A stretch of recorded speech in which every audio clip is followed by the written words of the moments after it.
নমস্কার, সুপ্রভাত। আজকে যে বিষয়টি নিয়ে আপনাদের সঙ্গে আলোচনা করব তাতে স্টেথোস্কোপ বা ব্লাড প্রেশার মেশিন লাগে না, লাগে ডাক্তারের পারসিভিয়ারেন্স এবং ডাক্তারের মনন। রোগটির নাম মনের রোগ বা ডিপ্রেশন। বিশ্ব স্বাস্থ্য সংস্থা বলছেন যে উন্নত দেশগুলো তো বটেই, ভারতবর্ষের মতো উন্নয়নশীল দেশগুলোতেও এই রোগের সংখ্যা ধীরে ধীরে বেড়ে চলেছে এবং এর জন্য কিন্তু কোনো বয়সকে নির্দিষ্ট করা যায় না। আবাল বৃদ্ধ বনিতার মধ্যে এই রোগের লক্ষণ প্রকাশ পাচ্ছে। ভারতবর্ষে প্রতি 8 জন মানুষের মধ্যে একজন মানুষ ডিপ্রেশনের রোগী।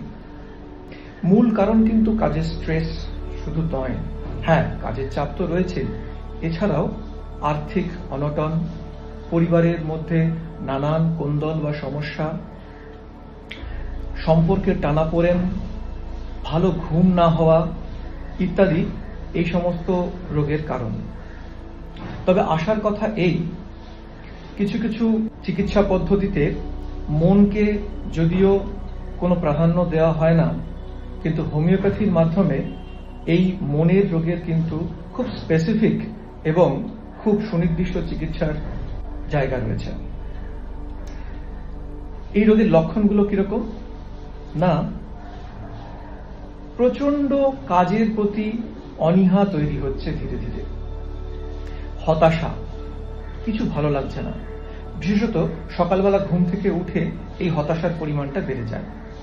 মানুষের সাথে কথা বলতে ইচ্ছা করে না, অকারণ মাথা গরম হয়ে যায়, মানুষের সাথে দুর্ব্যবহার হয়ে যাচ্ছে, ভালো ঘুম হচ্ছে না বা অতিরিক্ত পরিমাণ ঘুম হচ্ছে।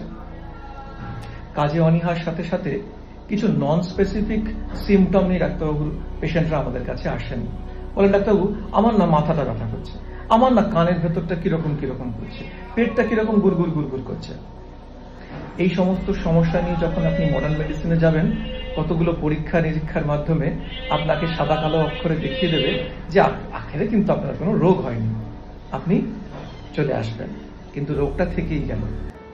হোমিওপ্যাথি আবারও আপনাকে এই রোগের চিকিৎসার সুনির্দিষ্ট নিরাময় এনশিওর করে। কতগুলো প্রতিকার বলা যেতে পারে, যেমন বলছি, প্রতিদিন অন্ততপক্ষে 30 মিনিট হাঁটুন বা ব্যায়াম করুন, আর মেডিটেশন করতে ভুলবেন না। মেডিটেশন মানে কিন্তু শ্রীরামকৃষ্ণ বা স্বামী বিবেকানন্দের মতো চোখ বন্ধ করে ভাব সমাধি নয়। চুপ করে এক জায়গায় বসে, একটু নির্জনে বসে নিজের শুভ মুহূর্তগুলো, আনন্দপূর্ণ মুহূর্তগুলোর কথা ভাবুন। এতে শরীর থেকে হ্যাপি হরমোন বা ডোপামিন বেরোবে, আপনি ভালো থাকবেন। নতুন নতুন লোকের সঙ্গে সম্পর্ক স্থাপন করুন, মানুষের সাথে অকারণ তর্কে জড়াবেন না। মানুষ তর্ক করতে এলে আপনাকে একটা মন্ত্র শিখিয়ে দিন, বলবেন আপনি ঠিক বলেছেন, আপনি ঠিক বলে সেখান থেকে আস্তে করে বেরিয়ে যাবেন। গল্পের বই পড়ুন, গল্পের বইয়ের মধ্যে আপনি নিজেকে খুঁজে পাবেন, নিজের মতো চরিত্র বা নিজের সমস্যাগুলো আরো কিছু মানুষের মধ্যে হচ্ছে এবং তার উত্তর খুঁজে পাবেন। ভালো খাবার খান, ডাক্তারবাবু কি বলেছে সেটা এখন ভুলে যান। আপনি ছোটবেলায় যে সমস্ত খাবারগুলো খেতে ভালোবাসতেন, ফুচকা, ক্যাডবেরি, আইসক্রিম, চকলেটস, এগুলো খান। এগুলো খেলেও কিন্তু মনের শান্তি হয়। নির্দিষ্ট সময় সময় অন্তর চুপচাপ একা একা নিরুদ্দেশের পথে বেরিয়ে যান, গাড়ি করে, বাইকে করে, ট্রেনে করে চুপচাপ বেরিয়ে গিয়ে একটু আলাদা থেকে নতুন কিছু জিনিসকে দেখে বাড়ি ফিরে আসুন। দেখবেন মন উৎফুল্ল হবে এবং কাজে এবং অন্যান্য বিষয়ের প্রতিও ভালো হবে। কিছু হোমিওপ্যাথিক ওষুধের কথা বলি যেগুলো খুব ভালো কাজ করে এই রোগের জন্য। ইগনেশিয়া বলে একটি ওষুধ আছে, যেটা এই তৎকালীন কোনো মানসিক ব্যাধি, শোক, আঘাত এর জন্য খুব ভালো কাজ করে।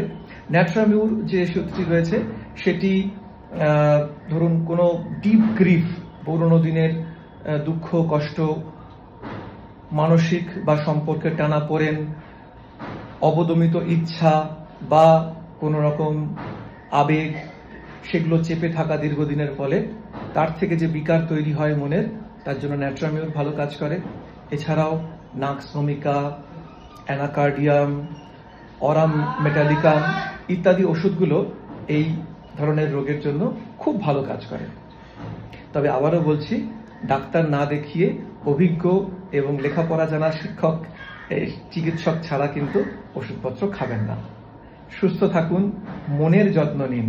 শরীরের জন্য তো সবাই যত্ন নিচ্ছি, ওষুধ খাচ্ছি, ব্যায়াম করছি ইত্যাদি। মনের যত্ন নিতে ভুলবেন না, মনই কিন্তু এই শরীরটিকে চালাচ্ছে। নমস্কার।